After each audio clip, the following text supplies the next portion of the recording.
Hello everyone, welcome to our channel পূর্ণ educational guide. প্রিয় ছাত্রছাত্রীরা কেমন আছো সবাই? আশা করি সবাই ভালো আছো। আজকে আমি তোমাদের সঙ্গে একটি খুবই গুরুত্বপূর্ণ অনুচ্ছেদ রচনা নিয়ে আলোচনা করব। রচনাটি মূলত ছোটদের জন্য। এছাড়াও বাংলা প্রবন্ধ রচনা এবং অনুচ্ছেদ রচনা বড়দের জন্য ও ছোটদের জন্য আমার চ্যানেলে আগেই প্রকাশিত হয়েছে। তোমরা যারা সেই রচনার ভিডিওগুলি এখনো দেখে উঠতে পারোনি, আমার চ্যানেলে গিয়ে দেখে নিতে পারো। কিছু কিছু ভিডিওর লিংক আমি ডিসক্রিপশন বক্সে দিয়ে দেবো, না হলে তোমরা প্লেলিস্ট চেক করলে পেয়ে যাবে।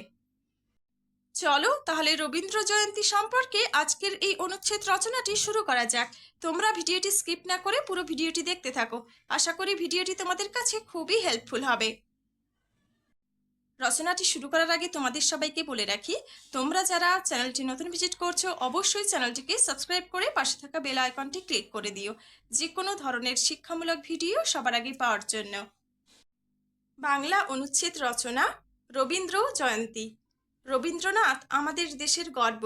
তিনি কবিগুরু, তিনি হলেন বিশ্বকবি।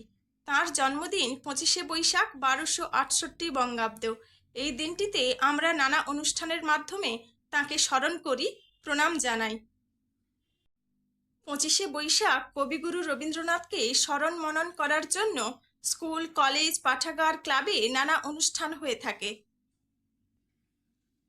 প্রতি বছর আমাদের স্কুলে রবীন্দ্র জয়ন্তী সাড়ম্বরে অনুষ্ঠিত হয়। কয়েকদিন আগে থেকেই রবীন্দ্রনাথ ঠাকুরের লেখা গান, কবিতা, নাটকের মহড়া শুরু হয়ে যায়। দক্ষ শিল্পীকে ডেকে রবীন্দ্র নৃত্যের তালিম দেওয়া হয়। 25শে বৈশাখ বিদ্যালয়ের হলঘরটিকে সুন্দর করে সাজানো হয়। একপাশে তৈরি হয় একটি বড় মঞ্চ। মঞ্চে স্থাপিত হয় রবীন্দ্রনাথের একটি বড় ছবি। আমন্ত্রণ করা হয় জ্ঞানী গুণীদের। বিকালে অনুষ্ঠান শুরু হয়। আমাদের বিদ্যালয়ের প্রধান শিক্ষক, বিদ্যালয়ের সম্পাদক ও আমন্ত্রিত অতিথিবৃন্দ রবীন্দ্রনাথের ছবিতে মাল্যদান করেন। আমরা সমবেত কণ্ঠে রবীন্দ্রনাথের গান গেয়ে সভার সূচনা করি। আমন্ত্রিত অতিথিদের কেউ কেউ রবীন্দ্রনাথ ঠাকুরের জীবনের নানা দিক, নানা ঘটনা নিয়ে আলোচনা করেন। শুরু হয় নাচ, গান, আবৃত্তি। মাঝে মাঝে পরিবেশিত হয় রবীন্দ্রনাথের লেখা হাস্যকৌতুক। সকলের শেষে হয় রবীন্দ্রনাথ ঠাকুরের লেখা কোনো একটি নাটকের অভিনয়। এইভাবে আমরা প্রতি বছর রবীন্দ্রনাথকে স্মরণ করি, প্রণাম জানাই। এ অনেকটা গঙ্গা জলে গঙ্গা পূজা। রবীন্দ্রনাথের নাচ, গান, কবিতা, আবৃত্তি ও নাট্যাভিনয়ের মাধ্যমে তাকে আমাদের অন্তরে শ্রদ্ধা নিবেদন করি।